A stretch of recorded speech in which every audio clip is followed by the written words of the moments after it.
आप सभी का स्वागत है। जुलाई में हम कौन से देशों में वीज़ा अप्लाई कर सकते हैं जिनका सक्सेस रेट अच्छा चल रहा है। अगर आप छुट्टियां मनाने अपने अपने परिवार के साथ बाहर जाना चाह रहे थे यूरोप में या और दूसरे देशों में, तो जुलाई में जो अभी हम देश डिस्कस करने वाले हैं इनमें प्रोबेबिलिटी ज़्यादा है, वीज़ा मिलने के रेशियो ज़्यादा हैं। और ये हम मंथली रिपोर्ट के साथ डिस्कस करते हैं जिसमें हम प्रोबेबिलिटीज़ डिस्कस करते हैं जो काफ़ी सारे फैक्टर्स पे डिटरमिन की जाती है। इसमें सर्कमस्टांशियल होता है, जियोपॉलिटिकल होता है, पॉलिटिकल होता है, डिप्लोमेटिक होता है, काफ़ी सारे फैक्टर्स होते हैं जिनके सक्सेस रेट डिफाइन किए जाते हैं।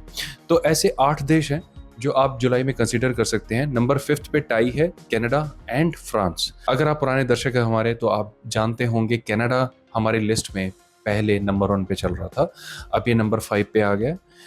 यानी कनाडा का वीज़ा अप्रूवल पहले से काफ़ी कम हुआ है, बट अभी भी रीजनेबली गुड है, बट पहले से काफ़ी कम हो गया है, ड्रॉप हो गया। पहले तो कनाडा का approval rate was very very high. I mean जिसकी भी मीडियम प्रोफाइल भी थी वो अप्लाई कर रहे थे, उनको वीज़ा मिल रहा था, which was a very good. अभी भी ठीक है, ऐसा नहीं है कि ये पहले की तरह उतना ही टफ है, अभी भी प्रोबेबिलिटी हाई ही है, बट इतनी हाई नहीं है जितनी पहले थी। और यहाँ पे एक सरप्राइजिंग एंट्री है फ्रांस की। फ्रांस हमारी लिस्ट में पिछले 4 सालों में है ही नहीं। यानी हम जब भी शेंगन की बात करते हैं फ्रांस की बात नहीं करते। पहले होता था कि फ्रांस हमारी आइडियल चॉइस होती थी, कहीं और नहीं वीज़ा लगाना, फ्रांस लगाओ, मिल जाता था। बट फ्रांस पिछले 4 सालों से काफ़ी टफ है, जिसके पीछे काफ़ी सारे क्राइसिस हैं। जो रीजंस हैं वो क्राइसिस है, इमिग्रेशन क्राइसिस वहाँ पे है, राइट्स हुए हैं और वहाँ पे दंगे फसाद बड़े हुए हैं, जिसकी वजह से उनकी पॉलिसी थोड़ी सी चेंज हो चुकी है। और अभी 5th पे अगर फ्रांस आया है तो काफ़ी सारे अप्रूवल देखने को मिले हैं शेंगन वीज़ा के फ्रांस के। वो इस वजह से भी हो सकता है क्योंकि वहाँ पे शायद स्पोर्ट्स इवेंट होने वाला ओलंपिक का, वो हो सकता है। दूसरा, फ्रांस में एक्चुअल में टूरिज्म का ड्रॉप देखने को मिला। पिछले 30 सालों में पहली बार फ्रांस में टूरिज्म ड्रॉप हुआ, तो ये भी एक रीज़न हो सकता है। अभी फ्रांस का ये जो रिजल्ट है हमें लगता है टेम्परेरी है। हम इसको बहुत ही कन्विक्शन के साथ नहीं कह सकते कि आगे भी ये मेंटेन रहेगा, but for the time being France भी आप कंसिडर कर सकते हैं शेंगन में। ये इसका बॉटम लाइन है। नंबर 4 पे स्विट्जरलैंड, और स्विट्जरलैंड के साथ टाई है जापान का। अगर आप शेंगन में कोई दूसरा देश देखना चाहते हैं तो Switzerland is a good choice, और स्विट्जरलैंड को भी कंसिडर कर सकते हैं। स्विट्जरलैंड का सक्सेस रेट एक बैलेंस रहता है, ठीक ठाक रहता है। और अभी समर वेकेशन के टाइम पे भी लोग वहाँ पे काफ़ी गए हैं, और अगर आप कहीं और आपको समझ में नहीं आ रहा तो आप स्विट्जरलैंड जा सकते हैं। द ओनली ड्रॉबैक इज़ कि स्विट्जरलैंड थोड़ा महंगा है, वहाँ पे रहना खाना पीना महंगा होता है, तो इस वजह से लोग वहाँ पे जाना थोड़ा कम पसंद भी करते हैं। अदरवाइज सीनिक है, काफ़ी अच्छा है, ब्यूटीफुल है, वो आपने मूवीज़ में भी देखा होगा। इसके साथ साथ जापान, ऑफ कोर्स जापान जो है वो one of the highest recipient of Indian travellers है। वहाँ पे बहुत हर साल एक large some of Indian travellers वहाँ पे जाते हैं। और जापान का वीज़ा भी काफ़ी टफ हुआ था पीछे। हमने भी बताया था कि जापान का किस तरीके से अप्रूवल रेट बहुत ही शार्पली डिक्लाइन हुआ है, बट अभी अप्रूवल रेट थोड़ा सा इंप्रूव हुआ है।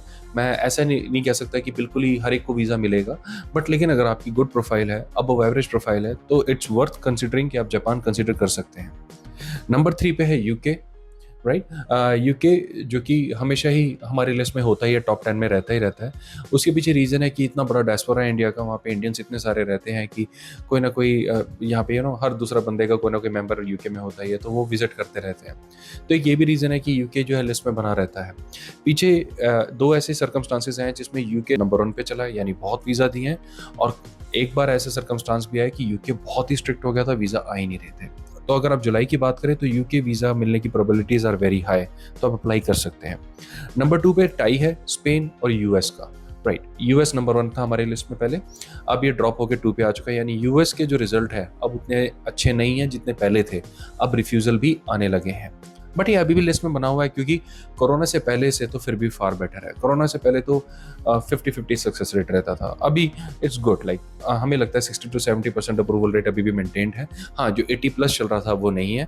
यानी अगर आपकी प्रोफाइल अच्छी है तो यूएस वीज़ा मिलने के चांसेस आर वेरी गुड, और अगर आपकी प्रोफाइल वीक है या कोई ट्रैवल हिस्ट्री नहीं है, कोई फैमिली टाइज नहीं है, तो उसमें थोड़ा सा मुश्किल हो सकती है। और यूएस के साथ जो टाई है वो स्पेन का है। अगर शेंगन पे आप जाना चाह रहे हैं कि फॉर नाउ कौन सी ऐसी कंट्री है जो सबसे ज़्यादा वीज़ा इशू कर रही है, that is Spain right now. और ये सर्कमस्टांशियल है, ये चेंज हो सकता है, आने वाले टाइम में चेंज हो जाएगा। अगर आप जुलाई में इमीडिएटली लगाने वाले हैं तो आप कंसिडर करें, जिसमें स्पेन, स्विट्जरलैंड और जो मैंने आपको बताया फ्रांस। अदरवाइज अगर आप अगस्त में या थोड़ा लेट अप्लाई करने वाले हैं तो फिर उस टाइम पे जो भी रेलेवेंट कंट्रीज़ होंगी जिनका सक्सेस रेट शेंगन में अच्छा होगा, वो इस चैनल के माध्यम से आपको बता दिया जाएगा, तो आप उसको कंसिडर कर सकते हैं। और हमारे लिए इसको टॉप किया इस बार न्यूजीलैंड ने। न्यूजीलैंड में जो शार्प डिक्लाइन हुआ था वीज़ा का, अब वो इम्प्रूव होता चला गया और काफ़ी अच्छा इम्प्रूव हो गया कि लिस्ट में नंबर 1 पे आ गया। न्यूजीलैंड का वीज़ा अप्रूवल रेट काफ़ी अच्छा चल रहा है और मैं आपको बोलूँ तो 2024 में बेस्ट चल रहा है एज ऑफ नाउ। पूरे 24 में न्यूजीलैंड अभी जो जुलाई में वीज़ा सक्सेस रेट दे रहा है, जो जून में हमने देखा है, वो बेस्ट दे रहा है। तो अभी हमें लगता है कि ये ट्रेजेक्ट्री न्यूजीलैंड के फेवर में ही रहेगी। आने वाले टाइम में भी न्यूजीलैंड का वीज़ा जो है it should remain with good approval ratio for Indian citizens. तो अगर आप न्यूजीलैंड कंसिडर कर रहे थे तो ये गुड न्यूज़ है, आप कंसिडर कर सकते हैं। अब मैं आपको ये चीज़ बताना चाहता हूँ कि जो भी ये सक्सेस रेशियो और ये जो भी डेटा हम लोग डिस्कस करते हैं, कोई ऑफिशियल डेटा नहीं है। यानी कोई भी एम्बेसी आके ये नहीं कहती है कि आप मेरा वीज़ा लगाओ, मेरा बहुत आसान है, या कोई भी एम्बेसी आके ये नहीं कहती है कि मेरा वीज़ा मत लगाओ, मैं बहुत मुश्किल हूँ।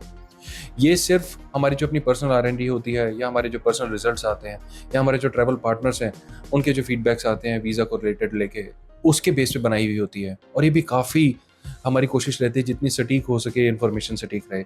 बट अगेन, वीज़ा जो है वो कभी भी गारंटीड नहीं होता, वीज़ा कभी भी अश्योर्ड नहीं होता। वीज़ा देना ना देना ये सिर्फ एम्बेसी कॉन्सुलेट के ही हाथ में होता है।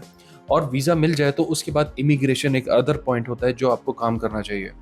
2024 में वर्ल्ड वाइड इमिग्रेशन अब तक का टफेस्ट रहा है।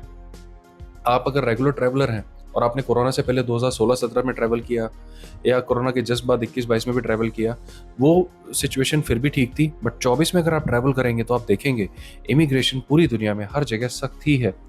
ज़्यादातर ट्रैवलर से क्वेश्चन पूछे जा रहे हैं। हाँ, कुछ ट्रैवलर्स हैं जिनसे क्वेश्चन नहीं पूछे जाते, बट ज़्यादातर ट्रैवलर से क्वेश्चन पूछे जा रहे हैं और कई ट्रैवलर्स के तो प्रॉपर इंटरव्यू तक हो रहे हैं।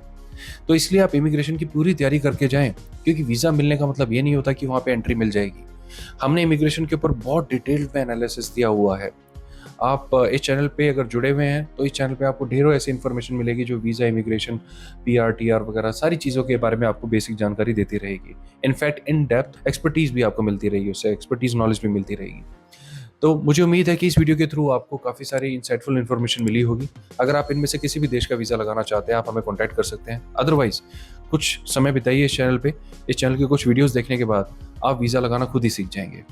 तो अपना समय देने के लिए धन्यवाद। बहुत जल्द फिर मिलेंगे। Bye bye.